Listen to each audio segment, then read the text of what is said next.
Selamat pagi semuanya, terima kasih atas waktunya. Pada kesempatan ini, kami akan memaparkan hasil analisis sentimen dan persepsi publik terhadap pemotongan anggaran Instruksi Presiden Nomor 1 Tahun 2025. Problem statement kami berangkat dari adanya Instruksi Presiden Nomor 1 Tahun 2025 tentang efisiensi anggaran belanja negara dan daerah, yang kemudian menimbulkan berbagai reaksi dari masyarakat. Dalam hal ini, kami melihat bahwa media sosial memainkan peran penting sebagai ruang bagi masyarakat untuk menyampaikan pendapatnya baik berupa kritik, dukungan, maupun kekhawatiran. Maka dari itu, kami memandang penting untuk melakukan analisis sentimen dan persepsi publik terhadap kebijakan ini, guna mengetahui bagaimana kebijakan tersebut diterima di pandangan masyarakat.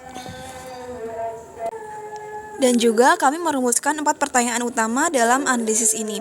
Yang pertama, apa saja isu-isu utama yang muncul di masyarakat terkait dengan Inpres 1 2025? Yang kedua, bagaimana sentimen publik terhadap kebijakan efisiensi anggaran? Yang ketiga, bagaimana respon publik terhadap berbagai isu efisiensi anggaran? Dan yang keempat, apa ekspektasi publik terhadap kebijakan efisiensi anggaran? Untuk menjawab pertanyaan-pertanyaan tersebut, kami menganalisis data dari platform YouTube selama periode Januari hingga Maret 2025 dengan total data 6.157. Kami menggunakan 3 kata kunci utama dalam pencarian dan klasifikasi datanya, yaitu ada efisiensi anggaran, pangkas anggaran, dan pemotongan dana. Selanjutnya, kami menunjukkan grafik tren jumlah komentar publik yang berkaitan dengan isu efisiensi anggaran. Terlihat jelas bahwa lonjakan tertinggi terjadi pada awal hingga pertengahan Februari 2025. Hal ini bertepatan dengan diterbitkannya Instruksi Presiden Nomor 1 Tahun 2025 mengenai pemotongan anggaran. Namun, kemudian menurun dan isu ini tak lagi menjadi perhatian utama hingga saat ini. Selanjutnya, di sini terdapat klasifikasi sentimen publik terhadap kebijakan efisiensi anggaran. Visualisasi menunjukkan bahwa sentimen negatif mendominasi, menunjukkan bahwa mayoritas publik tidak setuju atau memiliki persepsi buruk terhadap kebijakan ini. Selanjutnya, di sini terdapat distribusi sentimen per video. Terlihat bahwa sentimen publik cenderung negatif terhadap perekrutan staf khusus Menhan. Minimnya komentar positif mencerminkan penolakan atas kebijakan efisiensi anggaran yang dianggap kontradiktif, karena sektor pendidikan dan kesehatan terkena dampaknya, sementara birokrasi justru diperluas. Muncul persepsi bahwa efisiensi hanya diterapkan pada masyarakat, bukan pada pemerintahan. Selanjutnya, ini adalah 10 pasangan kata yang paling sering muncul. Misalnya, kata makan gratis dan kota Nusantara muncul dalam konteks alih fungsi anggaran. Ada juga kata wakil menteri, staf khusus, dan omong kosong yang menunjukkan kritik terhadap penambahan pejabat dan inkonsistensi kebijakan efisiensi. Secara umum, ini memperkuat bahwa publik mempertanyakan prioritas dan konsistensi pemerintah dalam menerapkan efisiensi anggaran. Berikutnya, terdapat word cloud sentimen positif. Beberapa kata yang paling muncul dan banyak digunakan adalah kata Prabowo, korupsi, dana desa, jabat, hemat, bagus, dan sebagainya. Kata-kata ini menunjukkan adanya dukungan pada langkah Prabowo terkait kebijakan efisiensi anggaran, ditandai dengan munculnya kata bagus.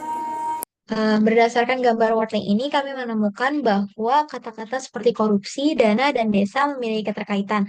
Hal ini menunjukkan bahwa kebijakan pemangkasan dana desa dinilai layak untuk mencegah korupsi yang ada di tingkat desa. Lalu kata-kata seperti jabat, jalan, dan dinas memiliki keterkaitan. Hal ini juga menunjukkan bahwa kebijakan penghematan anggaran perjalanan dinas pejabat mendapatkan sambutan yang positif dari publik, karena dinilai sebagai langkah yang bijak dalam penggunaan anggaran negara. Berikut adalah beberapa komentar positif yang kami temukan. Selanjutnya, kami juga menemukan sentimen negatif yang cukup dominan dari masyarakat. Kata omong kosong menjadi salah satu istilah yang paling sering muncul dalam word cloud. Hal ini mengindikasikan adanya keraguan publik terhadap kebijakan ini. Dari Wordling, kami menemukan beberapa alasan utama munculnya kritik, antara lain kebijakan efisiensi dianggap bertolak belakang dengan penambahan jumlah kementerian dan staf khusus, adanya kekhawatiran bahwa pemotongan anggaran digunakan sebagai alih fungsi dana untuk program yang dianggap tidak mendesak, seperti makan gratis. Lalu adanya kekhawatiran bahwa kebijakan efisiensi ini dapat berdampak pada pemutusan hubungan kerja.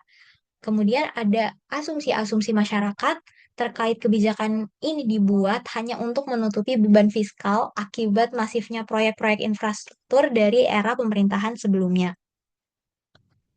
Berikut adalah beberapa komentar negatif yang kami temukan. Berdasarkan kedua sentimen tersebut, kami menyimpulkan bahwa Inpres 1 tahun 2025 menuai pro dan kontra. Pihak yang mendukung menilai kebijakan ini sebagai langkah yang tepat untuk menekan pemborosan anggaran dan penyalahgunaan anggaran.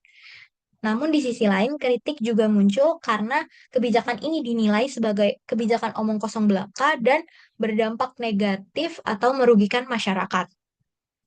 Tiga isu utama yang paling banyak disorot dalam diskusi ini adalah program makan gratis, pembangunan Ibu Kota Nusantara IKN, dan pengangkatan staf khusus.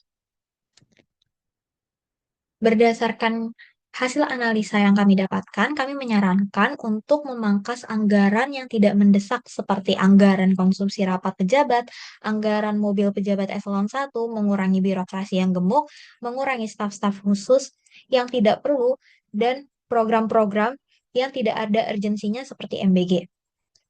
Lalu evaluasi berkala terhadap efektivitas program agar anggaran tepat sasaran.